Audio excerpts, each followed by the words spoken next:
प्रिय भाइयों और बहनों, आज का विषय हमारे जीवन की एक महत्वपूर्ण सच्चाई को उजागर करता है। बाइबल हमें सिखाती है कि हमारे जीवन की हर बड़ी चुनौती से पहले एक आंतरिक संघर्ष होता है। जब हम अपने डर, पाप और कमजोरियों का सामना करते हैं और उन्हें हराते हैं, तभी हम बाहरी शत्रुओं और दानवों पर विजय प्राप्त कर सकते हैं।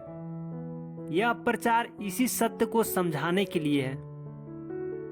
आइए हम बाइबल के वचनों के माध्यम से जानें कि कैसे हम अपने भीतर के शेर को पहचान कर उसे फाड़ सकते हैं और परमेश्वर की शक्ति से दानवों को हरा सकते हैं।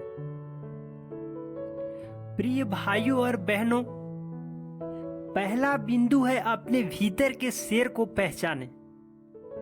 परमेश्वर का वचन कहता है 1 पतरस 5:8, सावधान रहो और सचेत रहो, तुम्हारा शत्रु शैतान गरजने वाले सिंह के समान घूमता फिरता है, जिसे वह फाड़ खाए। यह वचन हमें याद दिलाता है कि शैतान एक शेर की तरह हमें डराने और भ्रमित करने का प्रयास करता है, लेकिन हमें यह समझना चाहिए कि यह शेर असली नहीं है। यह हमारे भीतर के डर, संदेह और आत्मशंका का प्रतीक है।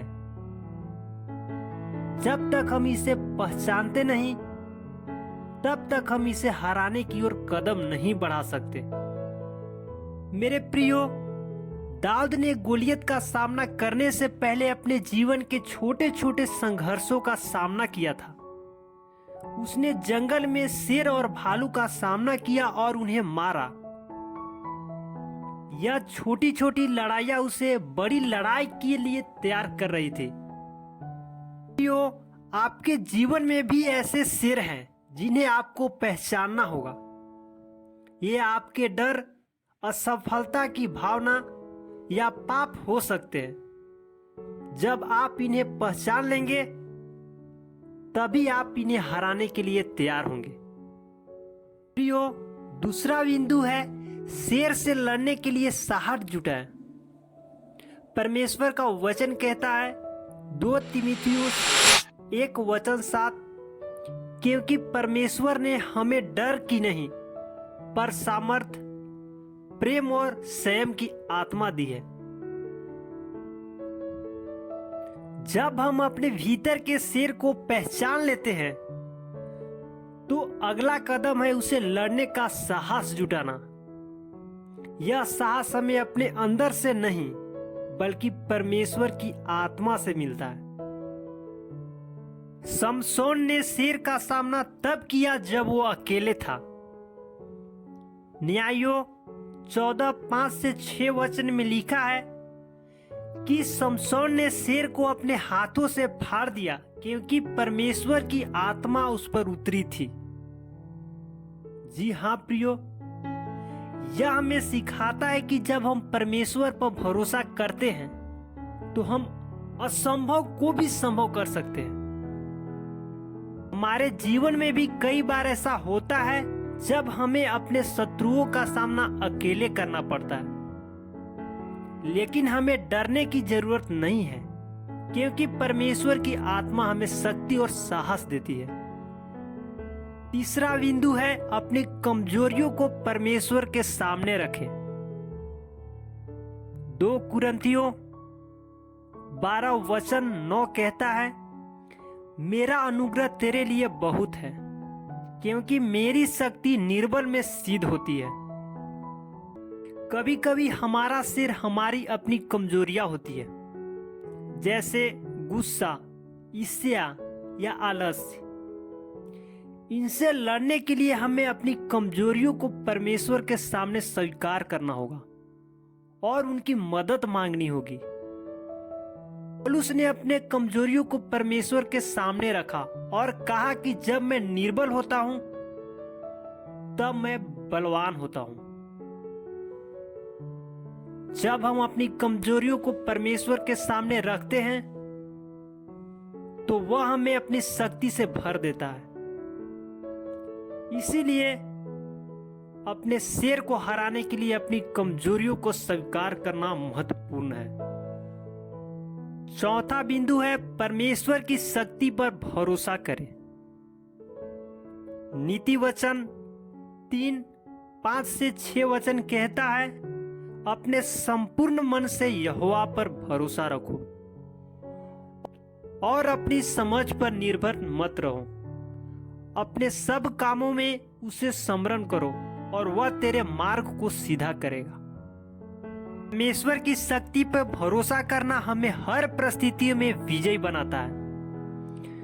दाऊद ने शेर और भालू का सामना करने के बाद जब गोलियत का सामना किया तब उसने कहा, परमेश्वर जिसने मुझे शेर और भालू से बचाया वही मुझे इस परिस्थिति से बचाएगा।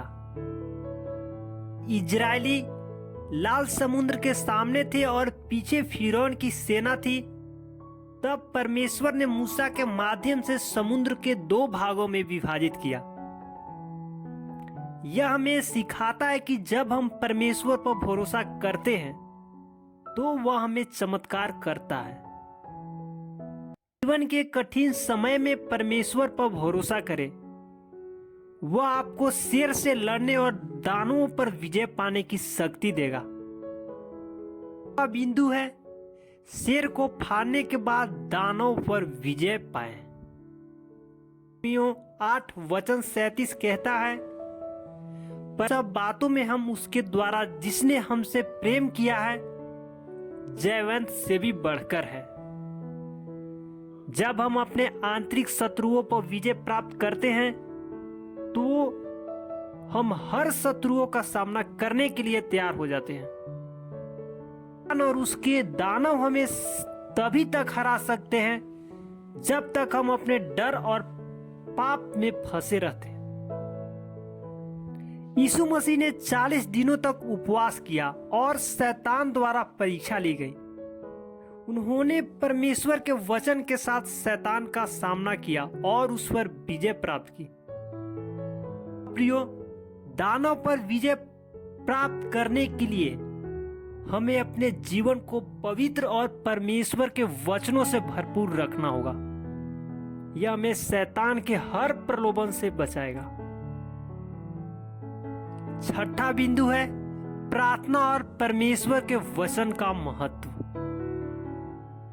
इफिसियों 6:11 वचन कहता है, परमेश्वर के सारे हथियार बांध लो कि तुम शैतान की युक्तियों के सामने स्थिर रह सको। प्रार्थना और परमेश्वर का वचन हमारे सबसे बड़े हथियार हैं। जब हम प्रार्थना करते हैं तो हम परमेश्वर की शक्ति को अपने जीवन में आमंत्रित करते हैं। प्रियो, जब दानियल ने प्रार्थना की तो परमेश्वर ने स्वर्गदूतों को भेजा और उसे शेरों की गुफा में बचाया। आप शेर और दानवों पर विजय पाना चाहते हैं तो परमेश्वर को अपनी दिनचर्या का हिस्सा बनाइए। प्रिय भाइयों और बहनों, परमेश्वर के साथ चले और विजय पाए। मत्ती 28:20 कहता है, देखो मैं जगत के अंत तक सदा तुम्हारे साथ हूं। परमेश्वर हमारे साथ है। यह विश्वास हमें हर चुनौती का सामना करने की शक्ति देता है। जब हम परमेश्वर के साथ चलते हैं तो हम किसी भी शेर या दानों से डरते नहीं। पौलुस और सिलास ने जेल में भी परमेश्वर की स्तुति की और एक चमत्कार हुआ। जेल के दरवाजे खुल गए। जी हाँ प्रियो, अपने जीवन की हर परिस्थिति में परमेश्वर को अपने साथ रखें। उनकी उपस्थिति का सामना करें। उनकी उपस्थिति आपके साथ हमेशा बना रहेगा। इस वीडियो को देखने के लिए प्रभु आप सभी को आशीष दे। ऐसे ही वचन के लिए आप लोग हमारे चैनल को सब्सक्राइब करें और हम ऐसे